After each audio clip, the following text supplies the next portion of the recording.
Morning to everyone. आज का topic है मैक्रो इकोनॉमिक्स का Nicholas Kaldor's theory of income distribution. इसकी मेन थियरी थी, इकोनॉमिस्ट थे जो केनेशियन टाइम के थे। मैक्रो इकोनॉमिक्स का part Nicholas Kaldor's theory of income distribution. जो आज इन्होंने थॉट दिया है वो थॉट है डेब्ट ट्रैप, यानी पूरी तरह से पॉवर्टी ट्रैप के बारे में उन्होंने कहा था। इसके ऊपर आईएएस मेंस का क्वेश्चन था, स्पेसिफिक टॉपिक पर था, इसीलिए इस टॉपिक को बहुत शॉर्ट में हम लोग आज देखेंगे। इसके पूरे के पूरे नोट्स भी हमारे टेलीग्राम चैनल में आपको मिल जाएंगे। तो आज का टॉपिक क्या है? आज का टॉपिक है मैक्रो इकोनॉमिक्स का Nicholas Kaldor's theory of income distribution. Nicholas Kaldor's ने कौन सी थियरी दी थी अबाउट द पॉवर्टी ट्रैप, इसी के ऊपर आज का टॉपिक है। लेट्स सी, पहले हम इसका डायग्राम बनाएंगे। Poverty trap, poverty trap, poverty trap के प्रिंसिपल को देने के समय में निकोलस ने क्या कहा था कि किस तरह से लो इनकम लो सेविंग को क्रिएट कराती है, low saving low investment and low economic growth को फर्दर स्टिमुलेट करती है। यहाँ पर हम लिखेंगे लो इनकम, लो इनकम से आगे बढ़ते हुए जैसे लो इनकम होगा तो लो सेविंग भी होगी, क्योंकि उनका खर्चा भी बढ़ जाएगा, तो लो सेविंग आएगी, लो सेविंग फर्दर क्या करेगी, लो इन्वेस्टमेंट भी जन्म देगी, लो इन्वेस्टमेंट। इस लो इन्वेस्टमेंट से फर्दर और क्या होगा, लो इन्वेस्टमेंट से आगे लो इकोनॉमिक ग्रोथ भी होगा, क्योंकि इन्वेस्टमेंट कम है तो लो इकोनॉमिक ग्रोथ भी होगा।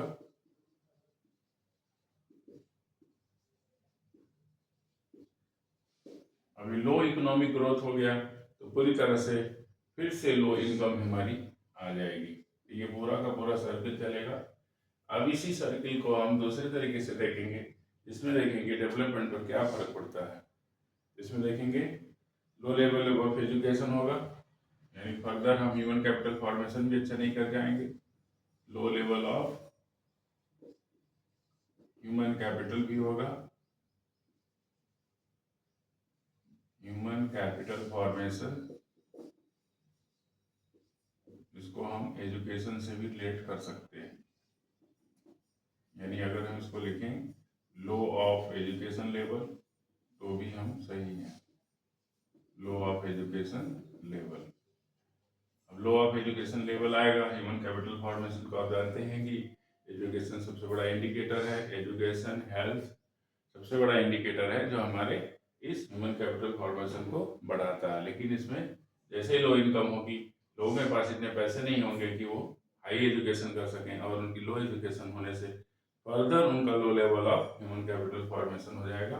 यानी अगर हम सोचा है तो लो लेवल ऑफ, यहाँ भी लिख सकते हैं लो लेवल ऑफ HCF। HCF का मतलब यहाँ पर हुआ ह्यूमन कैपिटल फॉर्मेशन। फिर उसके बाद जब ह्यूमन कैपिटल फॉर्मेशन ही कम हो गया तो अपने आप लो लेवल ऑफ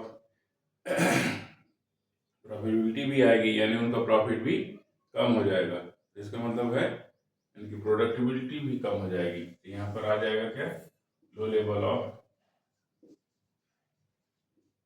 प्रॉफिटेबिलिटी आ जाएगी, प्रॉफिट भी कम होगा, प्रॉफिटेबिलिटी,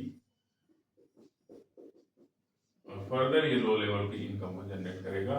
इसी थॉट को कर दिया था निकोलस कैडलर ने। अब उसके थियरी पार्ट में हम क्या आंसर लिखेंगे, आंसर राइटिंग कैसे करेंगे, उस आंसर राइटिंग के कुछ पॉइंट्स को हम लोग नोट कर लेते हैं। तो सबसे पहले बात आती है कि Nicholas Kaldor's theory of income distribution को हम किस तरह से फिर से डिकोड करेंगे और फाइनली इसके पॉइंट्स को लिखेंगे अगर हमारा क्वेश्चंस आता है मेंस में। ये स्पेशली मेंस का टॉपिक है। अगर आपको प्रीलिम्स का देखना होगा तो कह सकता है कि Nicholas Kaldor theory of income distribution किस चीज़ को इंडिकेट करता है, तो आप उसको कह सकते हैं। ऑप्शन में आ सकता है low investment, low economic growth, low income और the low saving. Low income फिर से करेंगे, low level of human capital formation, low education level होगा, लो एजुकेशन लेवल से हमारा लो प्रॉफिटेबिलिटी होगी और प्रॉफिट कम होने से फिर से लो इनकम हो जाएगी और फाइनली ये ट्रैक पूरा चलता रहेगा। इस तरह से इसको हम पॉवर्टी ट्रैप भी बोलते हैं। यानी कोई लोग गरीबी में आने के चांसेस क्यों होते हैं, गरीबी में आने के मेन चांसेस यही होते हैं। अब हम लोग आगे करेंगे, इसके बारे में पढ़ेंगे। निकोलस थ्योरी ऑफ डिस्ट्रीब्यूशन एक post Keynesian macro economic model था। इसका पॉइंट नंबर 1 क्या लिखेंगे? पॉइंट नंबर 1 निकोलस कैल्डोर्स बोल सकते हैं, Kaldor's theory of income distribution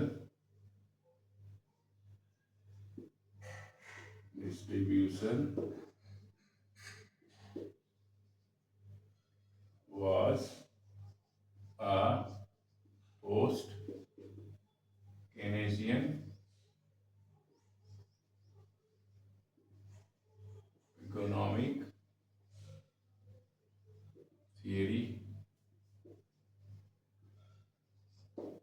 तो Nicholas Kaldor theory of income distribution was a post Keynesian economic theory. इसका पहला पॉइंट हो जाएगा, इसको हम पॉइंट में लिख देंगे। पहले इंट्रोडक्टरी पॉइंट लिखते हैं, इसलिए इंट्रोडक्टरी पॉइंट में यह आएगा।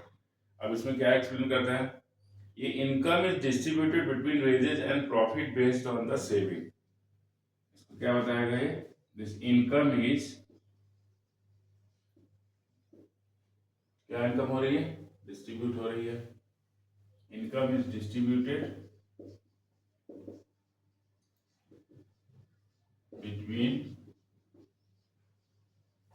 profit and wages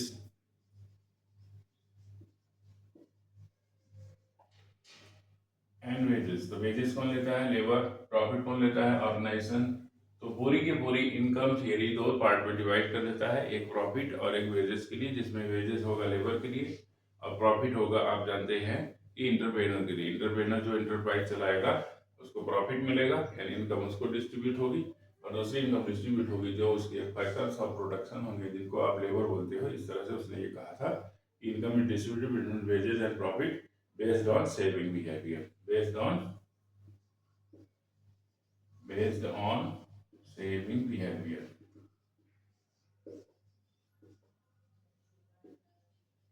ये था उनका थियरी। ये पहला, दूसरा पॉइंट हो गया। तीसरा पॉइंट भी लिखेंगे। तीसरा पॉइंट में हमको देना पड़ेगा कि किस तरह से ये थियरी और आगे बढ़ाती है, यानी ये किस तरह से इनकम को वर्कर एंड कैपिटलिस्ट लोगों के बीच में डिस्ट्रीब्यूट करती है। So this theory is notable departure from neoclassical models that economy is divided into two classes। Economy को यहाँ पे क्या लिख रहा है, नियोक्लासिकल डिवाइडर। तो नियोक्लासिकल डिवीजन हो रहा है यहाँ पर। डिवीजन क्या हो रहा है, नियोक्लासिकल। एक हो रहा है वर्कर्स में और एक हो रहा है प्रॉफिट मेकर्स में।